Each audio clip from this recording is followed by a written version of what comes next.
अस्सलाम वालेकुम वरहमतुल्लाहि वबरकातुहू डियर स्टूडेंट्स, कैसे हैं आप लोग? I am your physics teacher Mohammad Waqas Sameen. So today we are going to discuss about vernier callipers and screw gauge.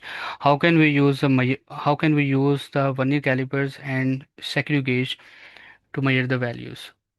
तो लेंथ मेजरिंग डिवाइसेस जो हैं वो तीन हैं बेटा. एक है metre rule, second one is vernier calliper and third one is a screw gauge. तो आज हम बारी बारी इनको ज़रा डिस्कस करेंगे. सबसे पहले बात करते हैं मीटर रूल की. ये आपने देखा होगा लैब्स में येलो कलर का एक स्केल होता है और इसकी जो लेंथ होती है वो 1 मीटर होगी और 1 मीटर को 100 पार्ट्स में डिवाइड किया होता है. और एक डिवीजन जो होती है, एक स्मॉल डिवीजन, वो किसके इक्वलेंट होती है? 1 मिलीमीटर के इक्वल होगी या फिर 0.1 सेंटीमीटर के इक्वल होगी. और यही इसका क्या होगा? लीस्ट अकाउंट होगा. लीस्ट अकाउंट मतलब कि वो मिनिमम वैल्यू जहाँ तक इंस्ट्रूमेंट मेजरमेंट कर सकता है. मींस कि अगर कोई मेजरमेंट 1 मिलीमीटर से स्मॉल होगी तो फिर आप मीटर रूल यूज़ नहीं करेंगे. मीटर रूल आपको ठीक मेजर करके नहीं देगा वो वैल्यू. फिर उसके लिए आप कहाँ पे जाएंगे? वर्नियर कैलिपर को यूज़ करेंगे. अब फॉर एग्जांपल ये मैंने मीटर रूल का स्केल बनाया, सपोज करें कि 1 सेंटीमीटर है, फिर ये 2 सेंटीमीटर है, मीन्स कि 1 सेंटीमीटर को 10 इक्वल पार्ट्स में डिवाइड किया हुआ. तो ये जो एक स्मॉल डिवीजन है ये किसके इक्वल होगी? 0.1 सेंटीमीटर होगी या फिर 1 मिलीमीटर के इक्वलेंट होगी. तो अगर इससे स्मॉल डिवीजन है तो फिर आप कौन सा इंस्ट्रूमेंट यूज़ करेंगे? Vernier callipers. For your understanding, इसका मतलब क्या होगा कि 0.1 सेंटीमीटर के मैं 10 पार्ट्स कर दूं. मीन 0.1 है, ये 0.2 सेंटीमीटर है और इसके 10 पार्ट्स मैंने कर दिए. तो ये जो एक डिवीजन होगी ये किसके इक्वल होगी? ये होगी 0.01 सेंटीमीटर की. तो वर्नियर कैलिपर जो है ना वो इतनी मेजरमेंट, इतनी मिनिमम मेजरमेंट कर सकता है. इतनी मेजरमेंट करेगा या इससे ज़्यादा की मेजरमेंट करेगा, लेकिन इससे मिनिमम मेजरमेंट नहीं कर सकता. 0.01 सेंटीमीटर से मिनिमम मेजरमेंट नहीं कर सकता वर्नियर कैलिपर्स. तो फिर ये 0.01 सेंटीमीटर या फिर 0.1 मिलीमीटर, ये वर्नियर कैलिपर का क्या हो जाएगा? लीस्ट अकाउंट हो जाएगा. आप देखें लीस्ट अकाउंट 0.1 मिलीमीटर है. अब वर्नियर कैलिपर्स की अगर आप कंस्ट्रक्शन की बात करें तो दो तरह के स्केल्स होते हैं. एक होता है वर्नियर स्केल. वर्नियर स्केल की जो ईच डिवीजन है वो किसके इक्विवेलेंट होगी? 0.9 मिलीमीटर के इक्विवेलेंट होगी या फिर 0.09 सेंटीमीटर के इक्विवेलेंट होगी. ठीक है. कंफ्यूज नहीं होना, दो यूनिट्स में यूज़ कर रहा हूँ, मिलीमीटर और सेंटीमीटर. आप कोई एक कंसिडर कर लो, 0.9 मिलीमीटर कर लो या 0.09 कंसिडर कर लो. एक बात का बस आपने ध्यान रखना है कि अगर आप मेन स्केल की रीडिंग सेंटीमीटर में ले रहे हो तो फिर वर्नियर स्केल की रीडिंग भी सेंटीमीटर में लेनी है, वो मिलीमीटर में नहीं लेनी. फिर लीस्ट अकाउंट भी आपने सेंटीमीटर वाला ही यूज़ करना है. ठीक है. जो यूनिट आप यूज़ करना है वैल्यूज़ भी उसी यूनिट में आपने लेनी है. वर्नियर स्केल की भी, मेन स्केल की भी और लीस्ट अकाउंट की भी. On the other hand main scale की बात करते हैं. मेन स्केल में जो सबसे स्मॉलेस्ट डिवीजन होगी वो 0.9 सेंटीमीटर की होगी या फिर 1 मिलीमीटर की होगी. इसको मैं इधर लिख देता हूँ, 1 मिलीमीटर या फिर 0.1 सेंटीमीटर. हम कैलकुलेशन में सेंटीमीटर में हम चलेंगे. सेंटीमीटर में मैं आपको ज़्यादा कॉन्सेप्ट बताऊंगा. सारे की सारी डिटेल हम देखेंगे सेंटीमीटर के अंदर, ताकि आप कंफ्यूज ना हो. मैं आपको सिमुलेशन दिखाता हूँ. आपको शो हो रहा होगा वर्नियर कैलिपर्स. तो ये वाला जो स्केल है ना जो कि मूव हो रहा है, इसको हम कहेंगे वर्नियर स्केल. क्या कहेंगे? Vernier scale. वर्नियर स्केल जिस जॉ के साथ कनेक्टेड है उसको हम कहेंगे मूवेबल जॉ. और ये जो वर्नियर स्केल है इसमें आप देख रही हैं कि 10 डिवीजन्स हैं इसमें. ठीक है, 10 डिवीजन्स है. ईच डिवीजन किसके इक्विवेलेंट होगी? सेंटीमीटर में आपने बताना 0.09 सेंटीमीटर. ये कैसे निकाली ये अभी मैं आपको एक्सप्लेन करता हूँ. On the other hand main scale पे आप देख लें. मेन स्केल पे ये जो एक डिवीजन है ये 0.1 सेंटीमीटर के इक्विवेलेंट है और ये किस जॉ के साथ कनेक्टेड है? फिक्स जॉ के साथ कनेक्टेड है. अच्छा, अब ये जो वर्नियर कैलिपर्स है ना इनको आप तीन तरह की कैलकुलेशंस कर सकते हैं. नंबर वन, कि आप इससे किसी भी कैप का डायमीटर मेजर कर सकते हैं, एक्सटर्नल डायमीटर. अगर आप ये जो टॉप के जो जाज हैं, ये जो टॉप साइड पे, बल्कि मैं आपको ये दिखा देता हूँ.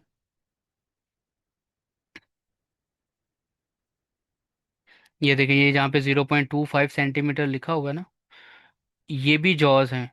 ये किस लिए यूज़ किए जाते हैं? ये इंटरनल डायमीटर मेजर करने के लिए यूज़ किए जाते हैं.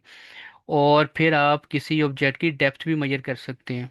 कैसे? ये देखिए, ये जो आपको 1.39 सेंटीमीटर आपको ये लास्ट पे लेबलिंग नज़र आ रही है, इससे हम किसी भी ऑब्जेक्ट की डेप्थ मेजर कर सकते हैं. किसी कैप की डेप्थ मेजर कर सकते हैं। तो ये तीन तरह से यूज़ किया जाता है, external diameter, internal diameter and depth. तीन यूजेस हैं इसकी। खैर हम कहाँ पर थे, हम इसकी कंस्ट्रक्शन पे थे। कंस्ट्रक्शन मैंने आपको बता दी। अब देखते हैं कि लीस्ट अकाउंट कैसे मेजर करते हैं। ज़रा देखें, ज़रा एक स्मॉल कैलकुलेशन है ये।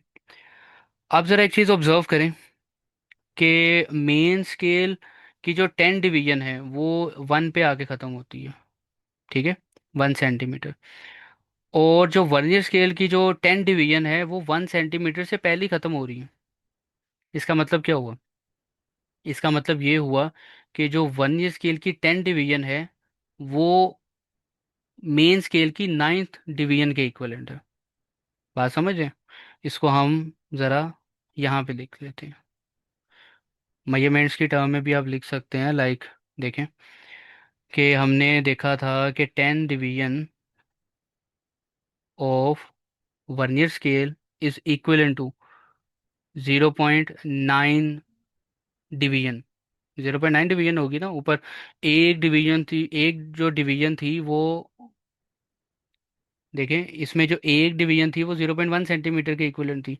तो यहाँ तक ये जो 10th डिवीजन है वर्नियर स्केल की, ये किस लाइन के साथ अलाइंड है? 0.9 सेंटीमीटर के। मैं 0.9 लिख दूंगा, 0.9 डिवीजन के इक्वलेंट है। तो मैं इसको यहाँ पे मेंशन करता हूँ, 0.9 डिवीजन ऑफ मेन स्केल। मुझे 1 डिवीजन चाहिए वर्नियर स्केल की, तो 10 को दूसरे पे ले जाऊंगा, 0.9 डिवाइडेड बाय 10 मेन स्केल। और इसको कैलकुलेट करूंगा, 0.09 डिवीजन मेन स्केल। इसका मतलब है कि जो 1 डिवीजन है वर्नियर स्केल की वो मेन स्केल की कितनी डिवीजन के इक्वलेंट है? 0.09 डिवीजन। मीन्स के जो 1 division on a vernier scale है उसकी लेंथ कितनी है? उसकी लेंथ है 0.09 सेंटीमीटर। आई होप कि ये कॉन्सेप्ट समझ आ रहा है आपको। ये देखिए, ये जो 10 डिवीजन्स की है ना वर्नियर स्केल पे, इसमें जो सबसे स्मॉलेस्ट डिवीजन है वो 0.09 सेंटीमीटर के इक्विवेलेंट है। और लीस्ट अकाउंट का फार्मूला क्या है कि हम मेन स्केल की रीडिंग को माइनस करेंगे वर्नियर स्केल की रीडिंग के साथ। तो मेन स्केल पे जब से स्मॉलेस्ट डिवीजन क्या थी, वो थी 0.1 सेंटीमीटर। इसको हम 0.10 सेंटीमीटर लिखेंगे। क्यों? क्योंकि सेंटीमीटर में इसका लीस्ट अकाउंट कितना है? 0.01 सेंटीमीटर। डेसिमल के बाद 2 डिजिट्स की इंफॉर्मेशन है।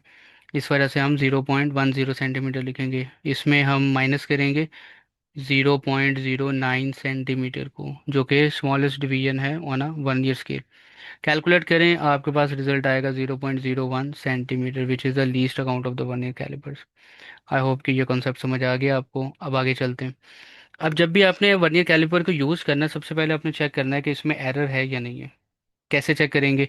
दोनों जार्स को आपस में क्लोज करें और देखें कि वर्नियर स्केल का ज़ीरो और मेन स्केल का ज़ीरो क्या अलाइन है या नहीं है। अगर तो दोनों ज़ीरो अलाइन है तो इसका मतलब है कि ज़ीरो एरर है। आपको लास्ट पे कोई कैलकुलेशन, कोई एडिशन या सब्ट्रैक्शन करने की ज़रूरत नहीं है। जो आप रिजल्ट निकालेंगे वही इससे इसका एक्चुअल एक्चुअल रिजल्ट आएगा आपको। लेकिन अगर ये ज़ीरो, वर्नियर स्केल का जो ज़ीरो है वो राइट साइड पर है या लेफ़्ट साइड पे है, तो फिर आपको एक एक्स्ट्रा स्टेप करने की भी ज़रूरत होगी। कैसे होगी, मैं आपको एक्सप्लेन करता हूँ। पॉजिटिव एरर है। यहाँ पे आप ऑब्जर्व करें कि जब आप दोनों जार्स को आपस में क्लोज करेंगे तो वर्नियर स्केल का ज़ीरो मेन स्केल के ज़ीरो के राइट साइड पे होगा। कहाँ पे होगा? राइट साइड पे। वर्नियर स्केल का ज़ीरो राइट साइड पे होगा। तो आपको पता चल जाना चाहिए कि अब इस इंस्ट्रूमेंट में कौन सा एरर है बेटा? पॉजिटिव एरर है। पॉजिटिव एरर का मतलब क्या होता है? फॉर एग्जांपल, हम देखते हैं कि यहाँ पे जो वर्नियर, जो हमारे पास पॉजिटिव एरर आ रहा है वो आ रहा है 0.05 सेंटीमीटर। आपसे रहे कि ये जो आपका वर्नियर कैलिपर था जिसमें पॉजिटिव एरर था, और कितना एरर था? 0.05 सेंटीमीटर का पॉजिटिव एरर था। जब आप इस इंस्ट्रूमेंट से मेजरमेंट्स करेंगे तो लेट सपोज आपने जो मेजरमेंट्स की, रिजल्ट आता है आपका 2.27 सेंटीमीटर। तो इतनी मेजरमेंट आप एक्स्ट्रा मेजर करें। क्या कर रहे हैं? 0.05 सेंटीमीटर एक्स्ट्रा मेजरमेंट्स आप कर रहे हैं 2.27 सेंटीमीटर में। तो फाइनल स्टेप क्या होगा, इसे ओवरकम कैसे करना है आपने, कि जो भी आपकी फाइनल रीडिंग होगी, जो आपकी थी 2.27 सेंटीमीटर, अब माइनस करेंगे पॉजिटिव एरर को। पॉजिटिव एरर कितना था, 0.05 सेंटीमीटर। तो आपके पास जो एक्चुअल जो रिजल्ट आएगा वो आएगा 2.22 सेंटीमीटर। ये आपका करेक्ट आंसर होगा। आई होप कि ये कॉन्सेप्ट आपको समझ आ गया। अब बात करते हैं नेगेटिव एरर की। नेगेटिव एरर में आपका जो वर्नियर स्केल का ज़ीरो होगा, वो मेन स्केल के ज़ीरो के लेफ्ट साइड पे होगा। ठीक है। जिस तरह पॉजिटिव एरर में आप एक्स्ट्रा मेजरमेंट्स कर रहे थे, यहाँ पर आप लेस मेजरमेंट कर रहे होंगे। मैं आपको कॉन्सेप्ट समझाता हूँ ज़रा। सपोज करें यहाँ पे जो नेगेटिव एरर आया वो कितना है, 0.06 सेंटीमीटर। तो नेगेटिव एरर में 0.06 सेंटीमीटर को आप फाइनल रीडिंग में ऐड करेंगे। ठीक है। जो आपकी फाइनल रीडिंग आ रही होगी वो 0.06 सेंटीमीटर लेस आ रही होगी। फॉर एग्जांपल के लिस्ट इसमें, फॉर एग्जांपल के आपका जो नेगेटिव एरर था वो आया 0.04 सेंटीमीटर। और जब आप मेजरमेंट्स करेंगे वर्नियर कैलिपर से, तो सपोज करें कि आपकी जो मेजरमेंट्स आ रही हैं वो आ रही हैं 2.24 सेंटीमीटर। तो इसमें आप इतनी मेजरमेंट्स ऐड करेंगे। ठीक है। आप ये जो आपका नेगेटिव एरर था इसको प्लस करेंगे 0.04 सेंटीमीटर, क्योंकि इसके अंदर 0.04 सेंटीमीटर की कमी है। ये लेस मेजरमेंट करके दे रहा होगा आपको। और याद करें कि अगर आपने मेरे प्रीवियस लेक्चर लिए हैं तो मैंने एक क्लॉक की एग्जांपल दी थी, कि जिस तरह सपोज करें कि अगर आपकी घड़ी जो है वो 5 मिनट आगे है, तो इसको आप पॉजिटिव एरर कहेंगे, क्योंकि वो 5 मिनट एक्स्ट्रा टाइम मेजर करके दे रही है आपको। और इसी तरह अगर 5 मिनट पीछे है तो उसको आप नेगेटिव एरर कहेंगे, उसमें फिर आप 5 मिनट्स ऐड करके बताएंगे। तो इसी तरह ये वाला कॉन्सेप्ट भी है। तो जब आप इनको ऐड करेंगे तो आपका जो फाइनल रीडिंग आएगी वो आएगी 2.28 सेंटीमीटर। तो ये आपका एक्चुअल रिजल्ट होगा। और रीडिंग कैसे लेनी है आपने, इस पे सबसे पहले तो आपने मेन स्केल की रीडिंग नोट करनी है और उसमें वर्नियर स्केल की रीडिंग ऐड कर देनी है। ठीक है। इसमें एक वर्किंग कर लेते हैं, एक छोटा सा एक्सपेरिमेंट कर लेते हैं कि कोई रैंडम वैल्यू हम कंसिडर कर लेते हैं। ले बेटा, ये रैंडम वैल्यू। तो सबसे पहले आपने ना मेन स्केल नोट करें। मेन स्केल पे रीडिंग कितनी आ रही है, आप चेक करेंगे कि वर्नियर स्केल के ज़ीरो से पहले पहले कितनी लाइन शो हो रही है। मेन स्केल पे 1.5, 1.6, 1.7 एंड 1.8। आप यहाँ से भी ऑब्जर्व कर सकते हैं, देखिए 1.80 सेंटीमीटर। तो आपने यहाँ पे नोट डाउन कर लें कि मेन स्केल पे जो रीडिंग आ रही है वो कितनी आ रही है जी, 1.80 सेंटीमीटर आ रही है। सेकंड, आपने चेक करना है वर्नियर स्केल की रीडिंग क्या है। वर्नियर स्केल की रीडिंग कैसे नोट करनी है, कि सबसे पहले आपने देखना है कि वर्नियर स्केल की कौन सी वाली लाइन मीट कर रही है। आप देखिए कौन सी वाली लाइन मीट कर रही है, आई थिंक ये फिफ्थ लाइन जो है ना वो मीट कर रही है। डिस्प्ले में देखते हैं, देखें फिफ्थ लाइन मीट कर रही है। 5 को मल्टीप्लाई करेंगे आप लीस्ट अकाउंट के साथ। 5 को मल्टीप्लाई करेंगे आप लीस्ट अकाउंट के साथ। देखिए वर्नियर स्केल की रीडिंग कैसे, फिफ्थ लाइन है मीट करी है, तो आप इसको मल्टीप्लाई करेंगे 0.01 सेंटीमीटर के साथ, तो आपके पास रीडिंग आएगी 0.05 सेंटीमीटर। ये आपकी रीडिंग आ गई वर्नियर स्केल की। लास्ट पे को क्या स्टेप करना है, आप मेन स्केल की रीडिंग और वर्नियर स्केल की रीडिंग दोनों को आपने ऐड कर देना। मेन स्केल पे रीडिंग आ रही थी 1.80, प्लस कर दें 0.05 सेंटीमीटर। क्या रिजल्ट आएगा बेटा, ये रिजल्ट आएगा 1.85 सेंटीमीटर रिजल्ट आ जाएगा। ये आपकी फाइनल रीडिंग होगी। अब आपने ये चेक करना है कि आपने जो वर्नियर कैलिपर यूज़ किया था उसमें ज़ीरो एरर था, पॉजिटिव एरर था या नेगेटिव एरर था। सपोज करें कि अगर तो ज़ीरो एरर था, तो फिर जो आपकी जो रिज़ल्ट होगा आपका वो यही होगा 1.85 सेंटीमीटर। किस केस में, जब ज़ीरो एरर होगा। सपोज करें अगर पॉजिटिव एरर था, और पॉजिटिव एरर हम सपोज कर लेते हैं 0.02 सेंटीमीटर का पॉजिटिव एरर था। तो जो रिज़ल्ट आएगा उसमें आप 1.85 सेंटीमीटर में माइनस करेंगे 0.02 को, तो फिर हमारे पास जो रिज़ल्ट बनेगा वो 1.83 सेंटीमीटर आएगा। और अगर नेगेटिव एरर होगा वर्नियर कैलिपर में, और कितना होगा 0.02 सेंटीमीटर का, तो फिर हम ऐड करेंगे।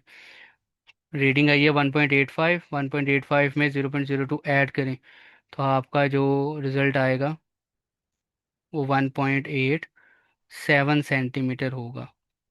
तो आई होप कि ये लेक्चर जो है ना, ये वर्नियर कैलिपर्स का जो भी कॉन्सेप्ट है ये आपको अच्छे से समझ आ गया।